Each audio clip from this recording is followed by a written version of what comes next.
So, as we just defined our system, let us first draw what we mean by these layers. So, as we just said that let us suppose that the system is composed of some layers, or we can think that there are arbitrarily that along z-axis there are some layers. So, let me actually draw the z-axis like this, so that you get a feeling of the 3D version. So this is the z-axis.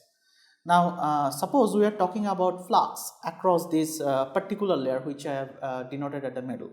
So this particular layer, and let us say the position along z-axis it is around some origin. Let's say I am calling it as z0. It will not be 0, some position along z0. So I want to calculate the net flux across this surface. Now in order to do that we can do two ways. So there are some molecules which are coming, or particles which are coming from vertically from top, and some molecules which are coming vertically from bottom. Now what do you mean by these layers then? So these layers are something which are actually lying at distance which is equal to the mean free path between mean free path of the molecules. Which means actually this makes sense because if we want to calculate the flux, we are saying that from this layer and to this layer the molecules are coming without any collision, and that basically connects us to the definition of mean free path, because by definition mean free path is nothing but the path a molecule makes because between two successive collisions. Because if you have a collision in between these two layers, the trajectory may get drifted and we won't be able to calculate it nicely. So the assumption here is that, not the assumption, we are actually considering the layers at basically distances which are at the mean free path distance of the system. Now what is the mean free path? Now mean free path you can easily calculate. See, if the velocity is suppose v, and you can easily say that this average velocity times delta t, which is nothing but the average velocity divided by the number of collisions for if the collisions are between a same type of molecules, and that we actually define by mean free path in kinetic theory of gases. But here we have a conceptual problem because this does not have any orientation inherent to it. Meaning, if you remember correctly, for the generalized orientation, we said that the cylinder is actually in a slanted position. So what we have to do, we have to actually calculate the vertical distance between these two layers. So what I'm trying to say here, suppose these are the distance between these two layers, and all I know is basically this is the lambda. But what I want to calculate is the vertical distance, which is nothing but, in our definition, it is lambda cos theta, because this was the theta. So then again I have to think about that there is an average of these thetas. So I have to again calculate the average of that mean free path. So the vertical mean free path, or the vertical distance between these layers, if I just call it as a vertical distance or the vertical mean free path, vertical mean free path, that will be nothing but the average of this lambda cos theta. Now average over what? Average over basically all possible distribution.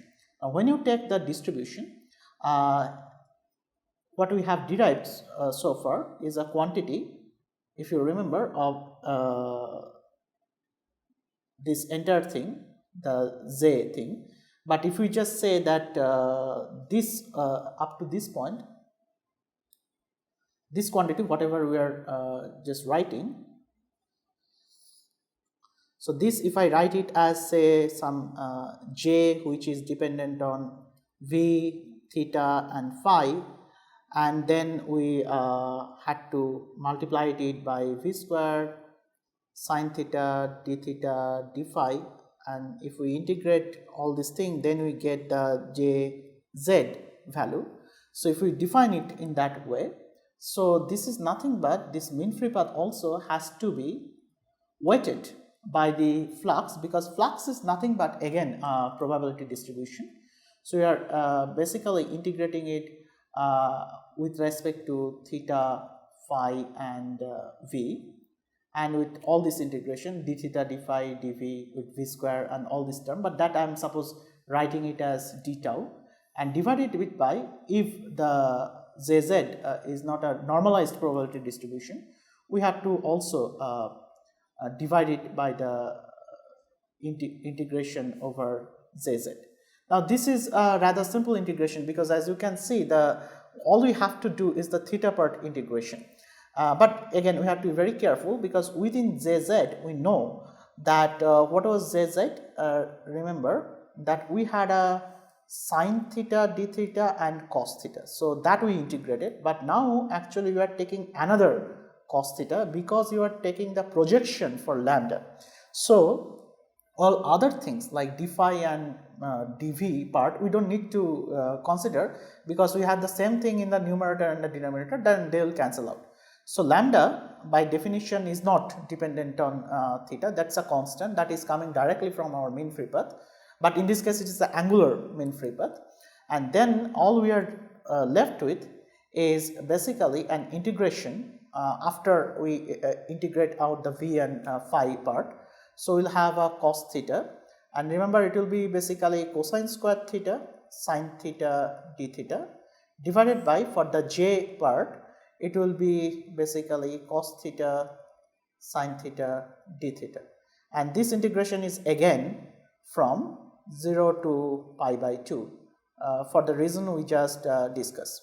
Now how to evaluate this integration? It's also very easy, and if you follow these things, so this integration will be nothing but you can use actually the tricks. You can write actually sine theta d theta in terms of say d of cos theta with a minus sign, because d of cos theta is minus of sine theta.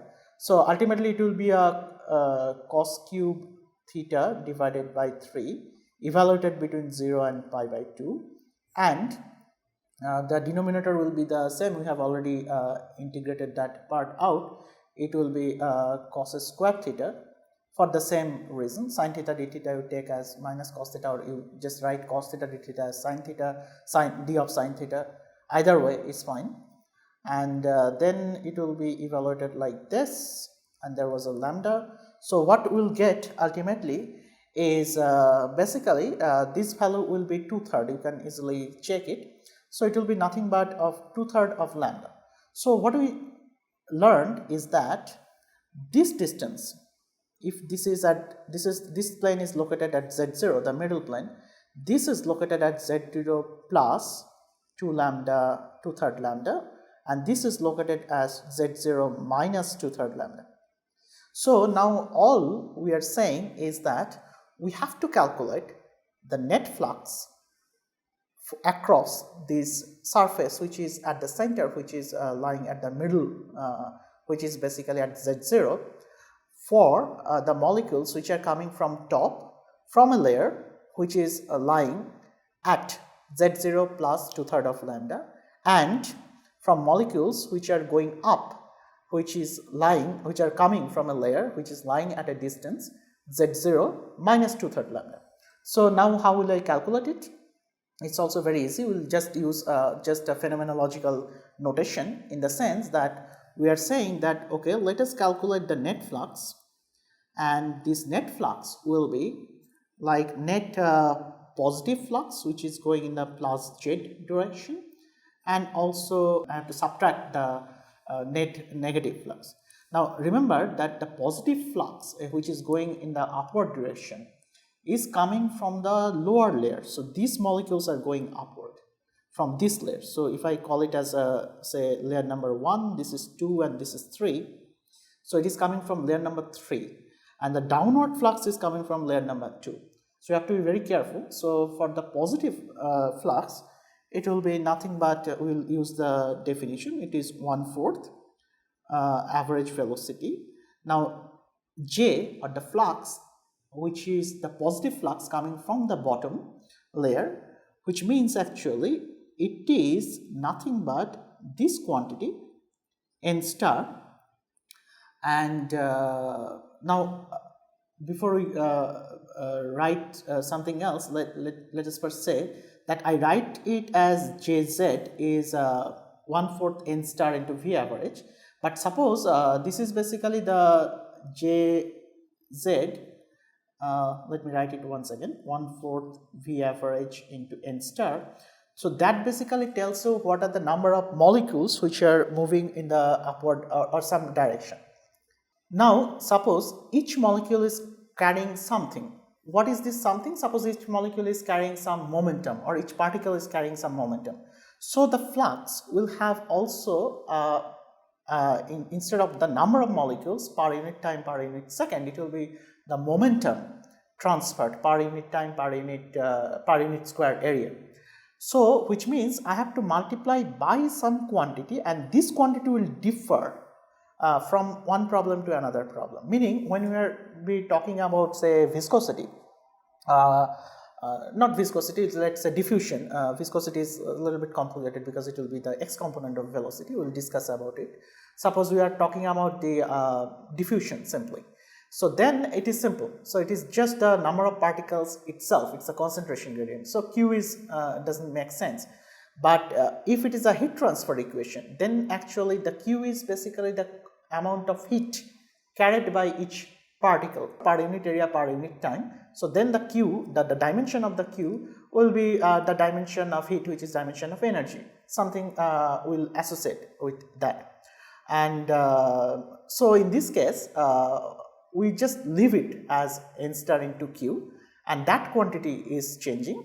Now in order to calculate the net flux, we have to now calculate what is the value of this n star Q at for positive Z. Again, it is coming from bottom. So it means actually what is the value of n star Q at Z0 minus 2/3 lambda minus what is the value of this n star Q at Z0 plus 2/3 lambda. Now the textbooks we recommended for you, some textbook actually write this quantity n star into Q as rho suffix Q, but we are not using that notation because rho itself is used in many places as density, so we do not use that. So we will just keep it as n star into Q. Now what you see here is that now that I do not know because it will depend on the gradient of that quantity. Which quantity? Q. Now n star is a density, and if you remember that there could be a density gradient plus there could be a gradient of a particular this property itself, the Q itself, and the gradient is along z axis. That's why the flow is happening. If the gradient is 0, so these two quantities will be identical, and then it will be just the same. So there will be no net flow. So now let us first define what will be this gradient. So what we are asking this question, what is the value of this n star into Q at Z0 plus 2/3 lambda or minus 2/3 lambda. Now we can say that okay, fine, let us say this gradient, the way it is changing in the positive x-axis, positive z-axis, sorry, this gradient or this quantity which is n star Q is changing along z linearly. So if it changes linearly, then it's a very simple equation. It is nothing but y equal to mx minus c, mx plus c, where actually m itself is a negative quantity because the slope is negative. So that way you can say that okay, fine, so I can say that it is nothing but the intercept. The intercept means that its value at z0 minus, for plus actually will have a minus because the gradient is changing in the positive direction, but since we have already taken that into account because we are considering the flux coming from bottom minus flux coming from top. So in that sense we can write it as this is nothing but the rate of change, and the rate of change is nothing but the slope or the gradient along z, And now if you have a gradient, so basically suppose this is the z0 value, and this is at some point I want what is the value here. So what I have to do is that I have to take this gradient or the slope, which itself is a negative along z, and multiply it by where I am taking this value, right? So in this case, it is nothing but evaluated at a distance which is 2/3 lambda away from that. So this will be the value, and then we can actually use another bracket maybe, or we can just leave it like that. So this is for plus and this is for minus. So again, the positive or negative sign is already inherent here. So we can actually go back and write the expression for our quantity, which is z, or the flux along net flux along z axis. So it will be 1/4 average velocity, and then first the net upward motion or net upward flux, sorry. So it will be n star q evaluated at z0, and there was a minus sign, remember, because upward is coming from the lower bottom layer. So I have to consider minus 2/3 lambda into this gradient del of n star q del z, minus I have to subtract the net downward flux, which is nothing but n star q at z0, plus it will now have a plus because it is coming from the top layer. So it will be plus 2/3 lambda into the same quantity, which is del n star q del z. So as you can see, this constant term cancels out and all will be left with. So you can see with this is minus 2/3 lambda, it is plus 2/3 lambda with a minus sign here. So it will be minus of 4/3 of lambda. So this 4 and 4, this 4 will get cancelled. So ultimately we will get minus 1/3 V average lambda times the gradient of this quantity del n star q del z, and this will be the equation for the net flux.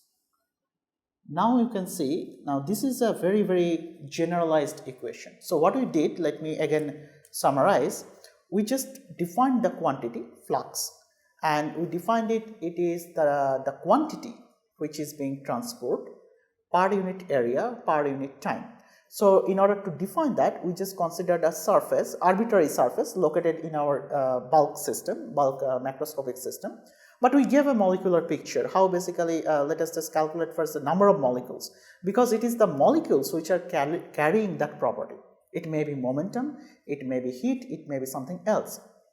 It may be the number of molecules itself. In that case, it's just the equation for diffusion. So then in that case, Q will be just 1. There is no extra quantity. Now we said that phenomenologically, the Poiseuille's law was nothing but if we just remember the first slide we wrote, so that was nothing but some constant and multiplied by the gradient of that quantity. In Poiseuille's equation, it was the gradient of pressure, and we wrote it as del P del Z. So in this case, actually we can write it something like this. So gradient of that particular quantity along z axis. Now we see very interesting thing. What we see here, if we compare these two equations, we can actually get expression for this constant. And this constant, as I said, is basically nothing but 1/3 V average into mean free path. So that we'll see actually what are the consequences of this constant. So this is known as this constant will be the coefficient of that particular process. For example, if you talk about say viscosity, This will be the coefficient of viscosity in that case, but it will depend on what quantity we are talking about, what is the Q in that case, and how that derivative we can take out. So that will go through in detail. But before that, let us just try to understand what we just learned, and then or try to basically recapitulate what we just discussed.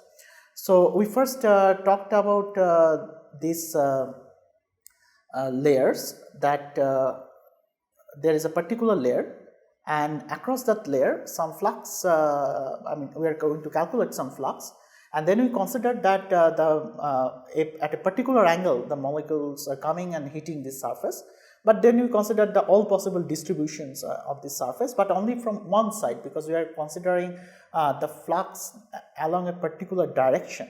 So say net downward flux or net upward flux, something like that.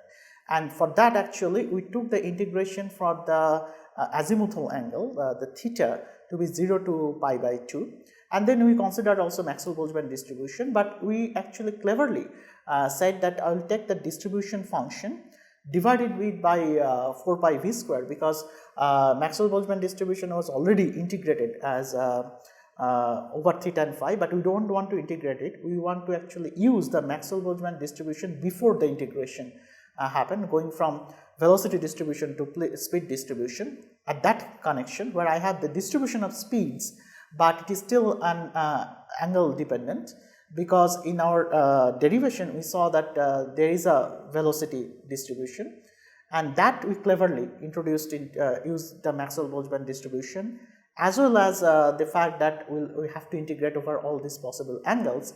And when you do that, then we figure out that we get a very simple expression in terms of the average velocity, and it is nothing but 1/4 of the 1/4 times the density times average velocity, but this is just the number of particles or number of molecules which are moving. If we are interested in the flux of a certain quantity that is carried by the molecule, so then you have to also multiply by the quantity itself, so carried by each molecule. And then we said that fine, it is basically a flux along a particular surface, but then you have to consider the net flux along the surface, and then since our problem is we have kept it very simple, one dimensional, along the choice of axis was z axis, along z axis. So we said that let us consider a layer along z axis across which we want to calculate this flux, and then we said that what are the other layers that we have to consider. So then we said molecules which are coming from immediately above and immediately below layer, that we are considering. But then we had a problem in defining what is the location of those layers which are lying above and below. So by definition, this is basically within the mean free path of the molecules. But then the way we define the problem, that the molecule can actually come at an arbitrary angle. For that, actually, if the mean free path is lambda, then the vertical angle will be lambda into cos theta, and then we again took the average of this mean free path, and we figured out that it will be basically 2/3 of lambda, that is the mean free path. So the layers are lying actually above 2/3 lambda and below 2/3 lambda, something like that, and the above layer corresponds to the downward flux and the below layer corresponds to the net upward flux. And then what we said is that we wanted to calculate the net upward flux, which is the flux due to the bottom layer minus flux due to the top layer, and we connected that quantity with the gradient, and we assumed a very simple gradient relationship in the sense that we said that the gradient is actually varying linearly, which may not be the case, which might have a very complicated variation. And then this gradient, if it varies linearly, so then we can actually just use a linear equation, and then we inserted that thing, and we showed that now the flux can be directly connected to the gradient of that quantity times mean free path times the average velocity. Now we'll stop here, and now we'll build upon on this particular topic, and we'll discuss about specific cases, like what will be the expression for heat transfer, what will be the expression for momentum transfer, what will be the expression for say just the transfer of molecules, which is diffusion, and we'll consider all this physical process. Again, these are all developed phenomenologically. And before you go through all these topics, I'll advise you that you go back and read the textbooks which are recommended to you, or you can actually go back and see my YouTube video lectures for the earlier course, where I actually derived the Maxwell-Boltzmann distribution from the very first principle, distribution of velocities. Then you will have an idea about this velocity distribution, how basically from speed distribution we get the velocity distribution. Now, before I conclude this part, I will just make few remarks. So here, during this entire derivation, we made some explicit assumptions in the sense that we said, first of all, these molecules are still kind of rigid spheres,